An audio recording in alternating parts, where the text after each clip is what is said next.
Selamat siang, sore, malam, saudara-saudara semua. Pada kesempatan ini kita bertemu untuk pertama kalinya setelah ujian tengah semester.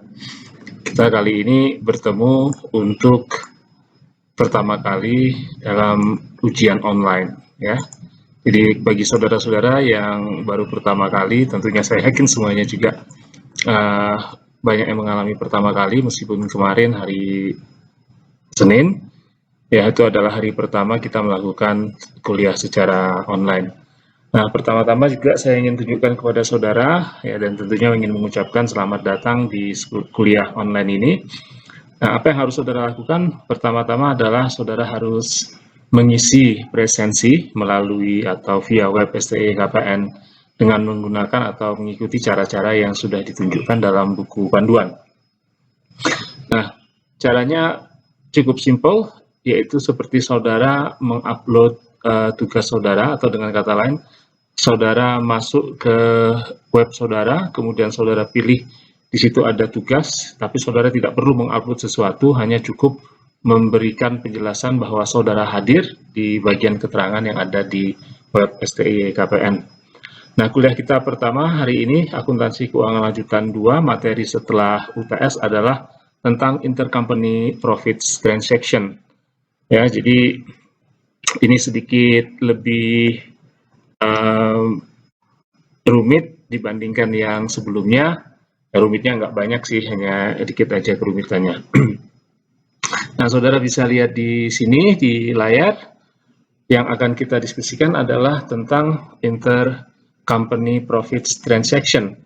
Nah, artinya apa intercompany profit transaction ini? Yaitu antara perusahaan afiliasian atau perusahaan yang berafiliasi yang saudara ketahui ada entitas induk dan juga ada entitas anak. Nah, intercompany profit transaction terjadi transaksi antara kedua belah pihak ini, ya, antara induk dengan anak. Ya, bisa anak yang menjual kepada induk atau sebaliknya. Nah, intercompany profit transactions ini bisa melibatkan tiga transaksi yang utama. Yang pertama adalah transaksi inventory atau sediaan yang akan kita bahas pada pertemuan ini. Kemudian yang kedua adalah transaksi aset tetap, dan yang ketiga adalah transaksi obligasi. Ya. Nah, yang kedua terakhir yang saya sebutkan tadi akan kita bicarakan kemudian, dan tentunya yang ketiga terakhir, ya, yaitu tentang transaksi obligasi.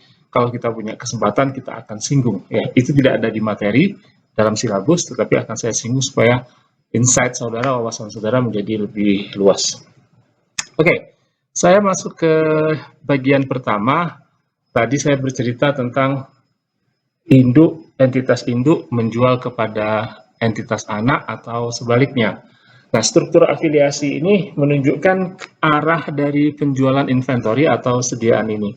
Nah, saudara lihat, ketika anak melakukan penjualan sediaan kepada induk, maka itu disebut sebagai penjualan upstream, ya. Dan berikutnya bisa terjadi sebaliknya, induk menjual sediaan kepada anak, ya, yang disebut juga dengan penjualan downstream. Nah, kalau saudara masih ingat materi di akuntansi keuangan lanjutan 1, di mana saudara belajar tentang kantor pusat, kantor cabang, bisa terjadi juga transaksi antar cabang. Ya, di sini juga bisa terjadi transaksi antar anak perusahaan. Nah, kalau terjadi transaksi antar anak perusahaan, maka penjualannya disebut sebagai penjualan horizontal. Oke. Nah, kembali saya ingin menyampaikan kepada saudara sedikit tata tertib tentang perkuliahan online ini. Ya, sebagaimana yang sudah saudara dapatkan di dalam silabus, di situ ada satu bagian tentang tata tertib, ya, ketika saudara mengikuti kuliah temu fisik, ya, saudara harus berpakaian sopan dan rapi. Ya, saya tunjukkan kepada saudara hari ini saya di rumah menggunakan kaos. Ya, saudara pun yang penting rapi, ya, jangan sampai berkaos oblong atau kaos singlet, ya. Nah, kalau yang putri mungkin kalau tidak berpakaian nggak apa-apa, asal di zoom-nya itu di off-kan dulu videonya, ya. Setelah berpakaian nanti kembali lagi nih di on-kan videonya.